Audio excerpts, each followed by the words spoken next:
जम्मू श्रीनगर राष्ट्रीय राजमार्ग को आज सुबह एक बार फिर से वाहनों की आवाजाही के लिए बंद कर दिया गया है। बता दें कि राजमार्ग के किनारे रामबन के मगरकुट इलाके में ताजा भूस्खलन हुआ है।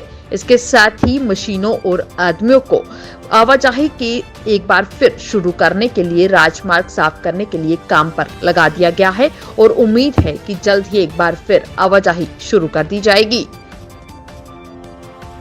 जम्मू कश्मीर प्रदेश सरकार ने शनिवार को ऊर्जा विकास विभाग के दोनों निगमों द्वारा पीडीएल और डीटीएल कर्मियों की सेवाओं को नियमित बनाने के लिए तय भर्ती नियमावली का अनुमोदन कर दिया है, जिसमें जम्मू कश्मीर बिजली विभाग में कार्यरत करीब 12,000 दैनिक वेतनभोगी लाभान्वित होंगे। श्री अमरनाथ की वार्षिक तीर्थ यात्रा 2022 के लिए जारी प्रशासनिक तैयारियों के बीच शनिवार को कश्मीर रेंज पुलिस के महानिरीक्षक विजय कुमार ने दक्षिण कश्मीर का दौरा करते हुए नवयुग सुरंग में सुरक्षा प्रबंधों का भी जायजा लिया।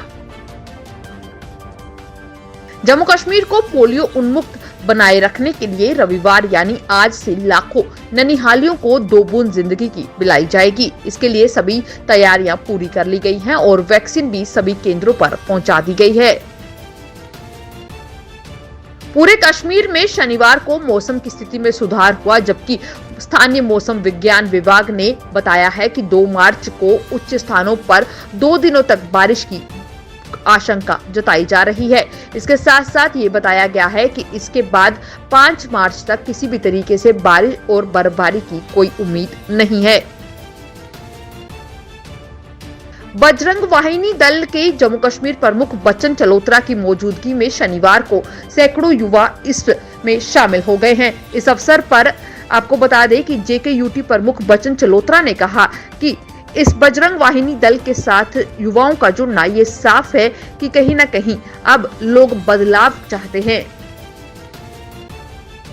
रूस यूक्रेन युद्ध और 5 राज्यों के विधानसभा चुनावों के बीच प्रधानमंत्री नरेंद्र मोदी ने आज अपने मासिक कार्यक्रम मन की बात को संबोधित किया है। अपने संबोधन के दौरान सबसे पहले उन्होंने भारत से चोरी हुई मूर्तियों को देश में वापस लाने पर बात की। भारतीय जनता पार्टी के राष्ट्रीय अध्यक्ष जेपी नड्डा का ट्विटर अकाउंट आज सुबह तकरीबन 10 बजे हैक कर लिया गया। भाजपा नेता के ट्विटर अकाउंट से सिलसिलेवार रूस और यूक्रेन की मदद से जुड़े ट्वीट किए गए। हालांकि कुछ देर बाद इसे फिर से रिकवर कर लिया गया। अधिकारियों ने इसकी जांच शुरू कर दी है। देश में कोरोना महामारी का प्रसार तेजी से कम होता दिख रहा है। संक्रमितों की संख्या में जहां बारीक कमी हो रही है, वहीं मृतकों का आंकड़ा भी तेजी से कम हो रहा है। स्वास्थ्य मंत्रालय द्वारा जारी आंकड़ों के अनुसार बीते 24 घंटों में कोरोना के 10,273 नए मामले सामने आए हैं। रूस और यूक्रेन के बीच चल रहे युद्ध में यूक्रेन में फंसे भारतीय छात्र बेंगलुरु एयरपोर्ट पर आज सुबह पहुंचे हैं। भारत वापस आई एक छात्रा ने बताया कि रोमानिया और यूक्रेन में भारतीय दूतावासों ने शानदार काम किया है, वे सक्रिय हैं। प्रधानमंत्री समेत पूरी भारत सरकार का धन्यवाद किया।